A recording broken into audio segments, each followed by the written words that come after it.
turned myself into a pickle, Morty! Boom! Big reveal, I'm a pickle. What do you think about that? I turned myself into a pickle! I'm Pickle Rick!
お前はもう死んでいる。何？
It's only natural to imitate success.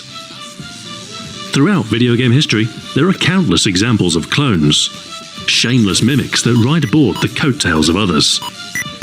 Call it inspiration, an homage, or just a plain rip-off. No good idea goes without a few retreads. On rare occasion, a game's influence will be such that it won't just inspire a few imitations, but forge an entirely new genre. Doom is a massively important step in the development of 3D action games. One that defined the first-person shooter and changed gaming forever. So, what inspired such a revolutionary game? What did Doom do that Wolfenstein didn't? And how much of its influence remains in games today? The early 1990s. A time untinged by guilt. When action movies were unironic, thrash metal was at its peak. And unlike the vice-ridden 1980s, all you needed for a good time was pizza and video games. id Software were living the dream. Their previous success brought access to all kinds of hedonistic thrill. But their core passion remained, and their creative freedom was unfettered. Only one obstacle remained. How do you beat a game like Wolfenstein 3D? While most of the id team were working on delivering Spear of Destiny, the first strokes of their next project were being made by John Carmack. He was discontent with Wolfenstein's engine limitations, and with the increasing pace of the PC gaming market, he could afford to target more impressive hardware. Instead of running on a 286 with less than 1 megabyte of RAM, its new game would demand at least a 386 with 4 megabytes, and only a top-of-the-line 486 would suffice for the most impressive performance. Some of Carmack's improvements to the Wolfenstein engine ended up in a game called Shadowcaster, developed by Raven Software, a first-person RPG with similar ambitions to Ultima Underworld. It exists as an evolutionary step between Wolfenstein and Doom, the upgraded tech providing a hint at what was to come later in the year from id. Walls and ceilings were now texture mapped, a corner cut less necessary on newer machines, and a chance to inject more variety both underfoot and overhead, including outdoor areas. Diminished lighting allowed texture colors to be gradually faded into the darkness, allowing for better distance cues and variable lighting. Compared to the static, flat light of Wolfenstein, it made a substantial difference to the game's atmosphere. Another major upgrade was to the level architecture. Grid-based no more, walls could be constructed at any angle, at any position. Better yet, floors and ceilings could now be different heights, allowing for platforms, stairs, windows, and elevators. A massive leap forward in terms of level design. Its new, upgraded engine unlocked huge technical potential. All they needed now was a good idea. Clearly, they were onto something good with the 3D shooter formula, so a further exploration seemed logical. Creative director Tom Hall wanted to revisit Commander Keen, a shift away from realistic violence to a cartoon aesthetic, and a chance to tell a more in-depth story. However, the others were less convinced. It wasn't a compelling narrative that made Wolfenstein 3D a hit, it was its fast-paced and instant action. As John Carmack put it, story in a game is like story in a porn movie.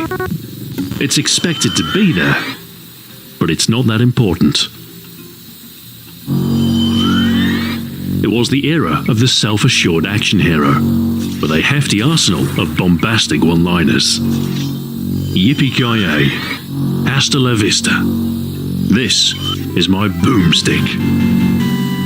There would be considerable influence from cinema, not through cutscenes or lens flares, but instead as inspiration for the setting, mood, and attitude. Even the name stems from a quote taken from a Tom Cruise film. In The Color of Money, his pool-hustling character is asked what resides within his cue case.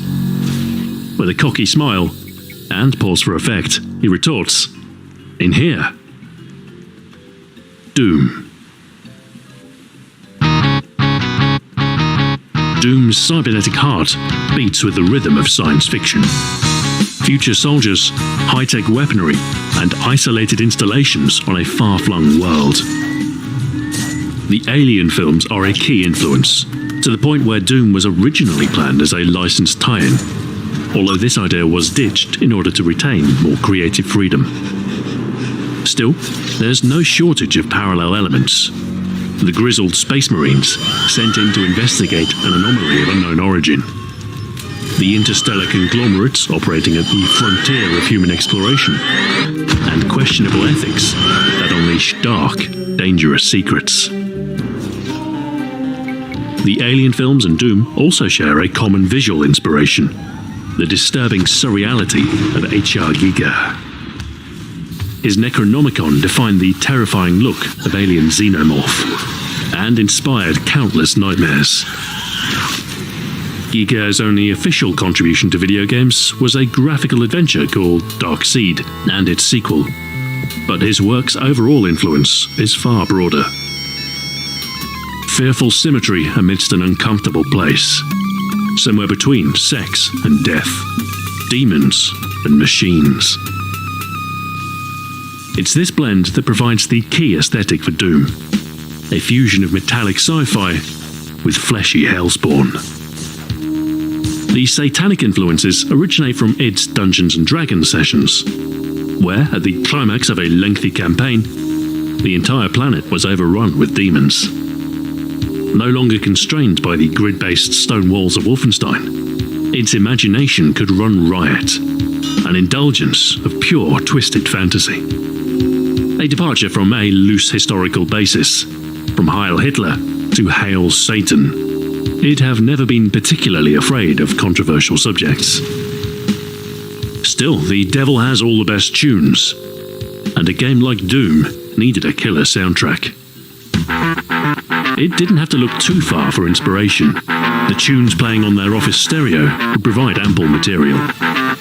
Tracks evocative of Metallica, Slayer, Pantera, Judas Priest. True, they were lo-fi MIDI renditions, but from the first level to the last, Doom is chock full of thrash riffs. Gory B-movie horror would provide inspiration too, with films like Evil Dead 2 a particular favourite. Its influence is clear in a number of places, such as human enemies possessed by demons, in a similar manner to the Deadites from Evil Dead.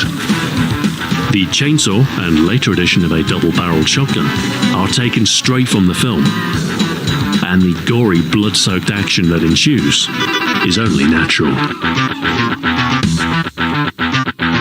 Caffeine-fueled, pizza-fed, and a love letter to the culture they consumed. All the elements were starting to come together. A fusion of hell, sci-fi, and fantasy. Alien demons with a twist of Satan. As the end of 1993 approached, so too did Doom's release.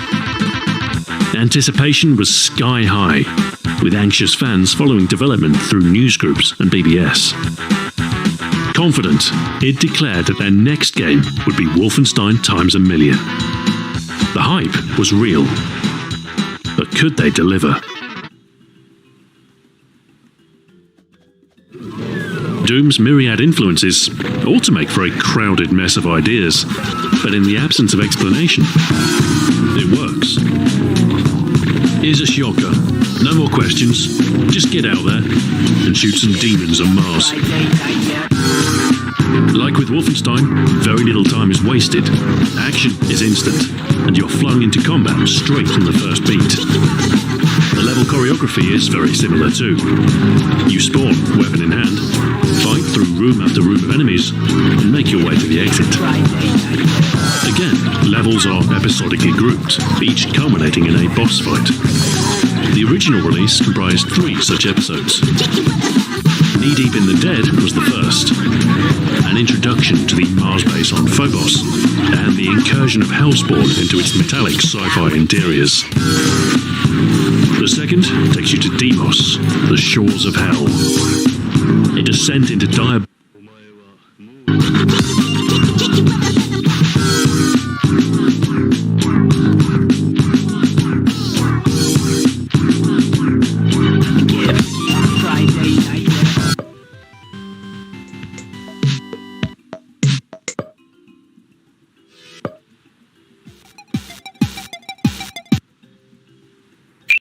Three, two, one, go!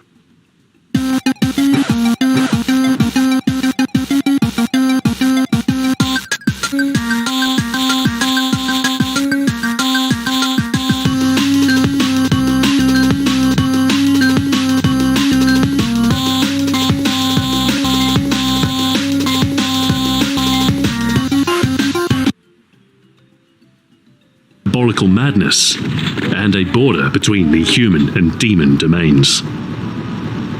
The third was Inferno, a full realization of satanic terror, and a test of the hero's mettle against hell's full fury. This approach was a tried and tested formula. Many elements were retained from Wolfenstein, but Doom was anything but more of the same. For instance, the arcade influences were chamfered to be far less frustrating. Gone were the limited lives.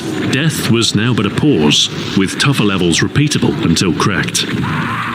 Also absent were the high score tables and the point-scoring pickups. This wasn't Pac-Man. Slaughter is its own reward. Doom also evolved its health economy, with a greater quantity and variety of health pickups. Bonus files litter the levels, with each only providing a single point of stamina, but providing a strong incentive to stay on the move to gradually replenish lost health. Stimpaks provide more immediate relief, and the full-size medpacks and rarer supercharges are a sight for sore eyes when you find yourself in trouble.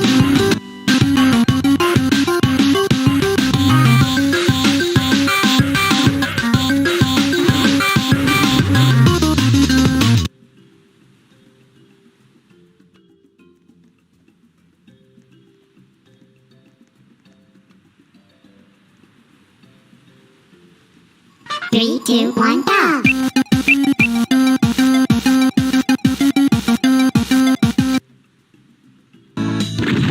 The addition of armor adds another dimension, with the standard green pickup absorbing a third of all damage until depleted, and the rarer blue suit cutting all incoming damage by half. Fully decked out, taking on the hordes of hell almost seems easy, but a quick comeuppance awaits the overconfident. Health pickups are not necessarily the best solution for every first-person shooter, but one thing is certain: cowering behind cover won't do you any good in Doom. The level design is perhaps the most drastic change from Wolfenstein 3D. The grid-based mazes were gone. Doom's architectural enhancements meant these rigid walls were instead replaced with more freeform, fantastical spaces. Rather than conforming to realistic designs, the Mars base has a more abstract composition than might be expected of a typical sci-fi installation. Rather than shooting through corridor after boring corridor, the chambers and passages are varied, serving an unknown purpose in universe, but making for a far better experience as a game. This detachment from reality also makes for a far more organic transition to a twisted vision of hell as the game unfolds. Animated textures were another new introduction, used to particularly good effect in creating pools of noxious liquid, rivers of blood, and molten lava. Serving as a punishment for falling from an intended path, but also enticing the player with the potential of secrets, the risk of damage versus the reward of hidden supplies. As well as pools of toxic waste, Doom's levels are littered with barrels of a particularly volatile nature. It isn't the first game to indulge in the trope of explosive barrels, but it might be the first FPS. Doom's world is far more dynamic than Wolfenstein's ever was. Beyond simple doors and push walls, now massive segments of level geometry could move in response to the player. This was limited to up and down motion only, as the binary space partitioning of the level data required considerable pre-calculation. This was perfect for doors, staircases, platforms, and elevators, however, and dynamic level elements are a well-used feature throughout Doom's episodes. Now, the levels could react to the player, and not always through the explicit press of a button. Some triggers were invisible. These new tools gave the level designers ample chance to flex their creativity, unleashing fresh monster closets to repopulate a previously trodden path, drastically altering a level to reveal entirely new areas, or setting traps for greedy players. A tempting power-up atop a well-lit podium in a seemingly quiet room, but redeeming the prize unleashes far more than you might have bargained for. These dynamic triggers are used to great effect in tandem with variable lighting. Dim corridors that recede to distant gloom, strobe lighting, and pitch blackness. Sometimes the game will turn off the lights while simultaneously unleashing an enemy assault. deprived of a vital sense while the guttural growls of demons surround you. Such moments are terrifying and bring the game's horror influence to life. Compared to Wolfenstein's stark VGA palette, the dimmer tones of Doom boast an atmosphere unlike anything else of the era. Dynamic, diverse, and dangerous. The virtual spaces that Doom forged might not resemble reality, but they were the perfect stage for its hellish theatrics. A performance demands players, and our protagonist stands center stage. His story, not important. His name, even less so. Doom Guy is a blank slate, a space marine with no identity, stripped of humanity and built for only one purpose. The Spartan detail is intentional, making for an easier self-insert into the player's blood-soaked boots.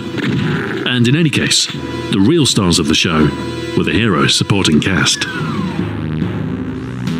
The weapons of Doom follow a similar progression to Wolfenstein, a hierarchy of arms of escalating power.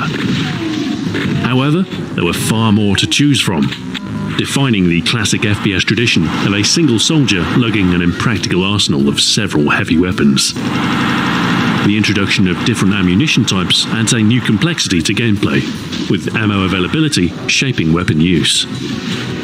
The weapons themselves are more varied too, with a blend of hitscan, melee, and projectile options, each mandating different strategy. You start with the pistol, a basic, slow-firing weapon. It's adequate for facing off with the weakest enemies, but not much more.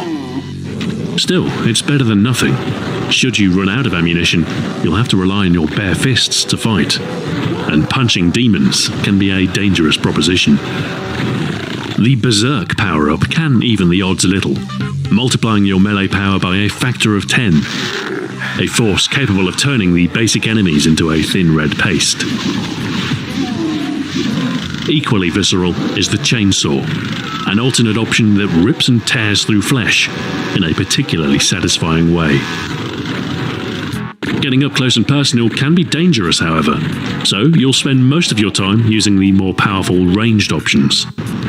And the pump-action shotgun is a mainstay of Doom shooting action. It's devastating up close, tearing through low-level foes like paper, and is an effective weapon for highly mobile, aggressive use. Rewarding a high-octane style of play is what separates Doom from the more modern trend of cover-based shooters.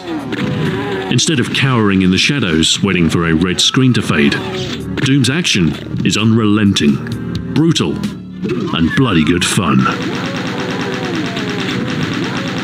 Unlike the slower-firing shotgun, the chain gun offers continuous firepower for effectively suppressing larger groups. Perfect for those who like to keep the trigger held down, and a far better use of bullets than the anemic pistol. The rocket launcher fires slow-moving projectiles which detonate on impact, dealing massive explosive damage. Great for quickly culling enemies at a distance, but very dangerous at a closer range. Getting caught in your own blast radius will quickly deplete your health. The plasma gun rapidly spits blue balls of energy, effectively interrupting enemy attacks and quickly dispatching even the most robust of foes. Even so, the ultimate weapon on offer is the BFG 9000. A bigger brother to the plasma gun, the BFG takes a while to charge, but can clear an entire room with just a single shot. An impressive arsenal, a variety bolstered since Wolfenstein, and a standard for future games to meet. But what good is such an array of weapons with no bad guys to shoot? Luckily, there's no such shortage of enemies. There's a whole demonic ensemble of Satan claymation. They're drawn as sprites on screen, 2D entities within a 3D world, but each monster is drawn facing multiple directions to permit rotation. In order to expedite the drawing process, many of the monsters were first sculpted as models, photographed, and digitized. This approach gave the larger monsters more naturalistic, believable form, unlike more rigid hand-drawn sprites, These speak of corpulent demon flesh. The realization of these monsters also benefited from the game's sound design, with each type exuding idle noises and announcing their discontent at the player's presence. Coupled with the dark, dangerous chambers of Doom's levels, the addition of guttural sounds in the gloomy distance further enhanced the game's mood. And the battle cry of the greater demons sparks terror like no other.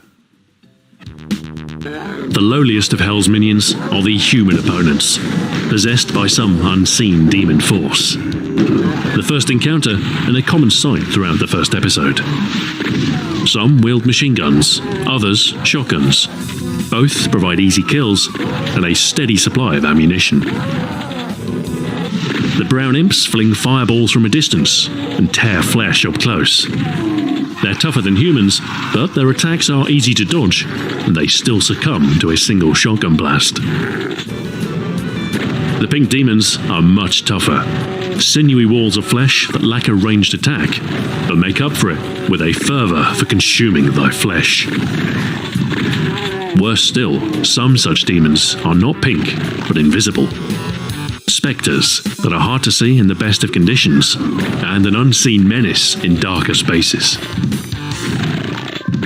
Hell plays home to the lost souls, fire-branded skulls that fling themselves towards you, fast-moving and a tough target to hit. Cacodemons are large red spherical monsters that spew fast-moving fireballs whilst floating in midair. Demon meatballs with a penchant for char-grilled prey. Beyond lie the greater demons. The Hursine Barons of Hell serve as a culmination of Doom's first episode. Satanic brothers that serve as guardians to the gates of the abyss. Standing head and shoulders above their minions, they are unyielding in the face of whatever punishment you mete out, flinging green fireballs at you with all their fury. In later episodes you'll meet yet more Barons, only as regular troops, rather than in a boss-like capacity. Episodes 2 and 3 end with yet greater menace. The Cyber Demon is half goat, half rocket launcher, and all archfiend. Highly resistant and more than happy to dispense his rockets in your direction, it takes a well-supplied marine to even have a hope of dispatching this vile demon. Still, at least you can dodge rockets. Bullets prove a mite more difficult. The ultimate evil is the Spider Mastermind. A squishy brain on stilts, armed with a super chain gun, and a bad attitude.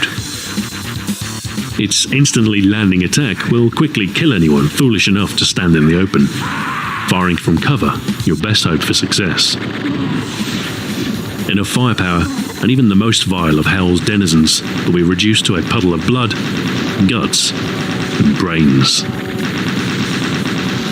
Quite the menagerie. With distinct designs, varied tactics and attacks, and eerie presence, Doom's monsters are memorable, frightening, awesome. Between a protagonist laden with guns and a host of evil demonic opponents, what follows next is only natural. Jibbing, that's jibs like giblets, not gibs like goblet, are one of Doom's gory ways. A red shower of body parts and sickening sound effect, your reward for a particularly brutal kill. It's a development of Wolfenstein's death camps, but the gory death animation of the bosses extend to all enemies instead, and can occur as a natural part of gameplay. Doom wasn't the first gory game to feature fleshy jibs, but it codified the name, and its later influence made sure similar dismemberment would remain a hallmark of violent shooters. No guts, no glory. Visceral action is the perfect accompaniment to a first-person perspective. What better way to experience the thrill of being knee-deep in the dead? Shooting mechanical monsters is good fun, but computer-controlled opponents are predictable, and victory over the AI eventually rings hollow. Single player is great fun, but it's the multiplayer that really gave Doom longevity. And in the years following its release, the sounds of competitive combat were commonly heard anywhere near a computer network. Such was its popularity that network administrators were often forced to take action. The congestion caused by players could bring even the largest network to a standstill. It is the game that coined the term deathmatch and gave birth to a now long-standing tradition of digital carnage. Another important contribution to Doom's longevity was its modability. It wasn't the first game to support user-created content, but it was very successful in this regard. Its generosity played a key role, providing level editors and tools for editing the game's files.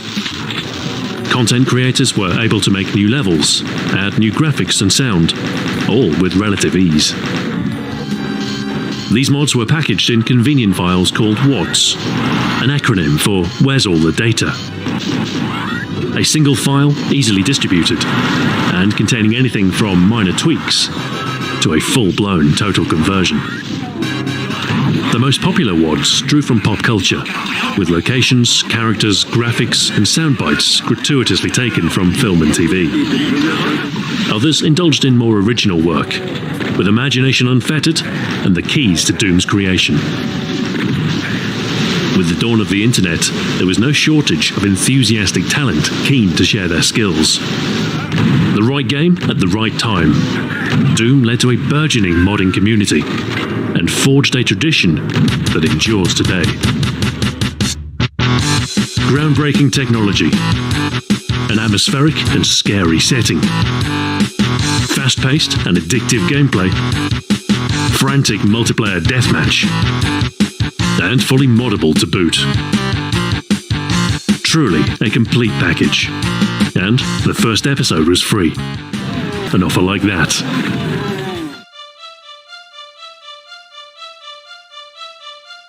Doom proved a success by every measure. The fans loved it, the gaming press praised it at every turn, and it sold by the millions.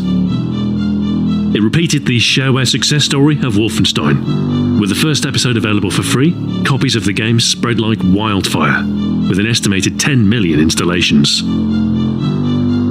While the shareware model had proven successful, the retail market for PC games had expanded since the days of Wolfenstein, and boxed copies could attain a broader reach than mail order. The Doom franchise first found its way onto shelves with the rapid release of its sequel in 1994, with Doom 2: Hell on Earth.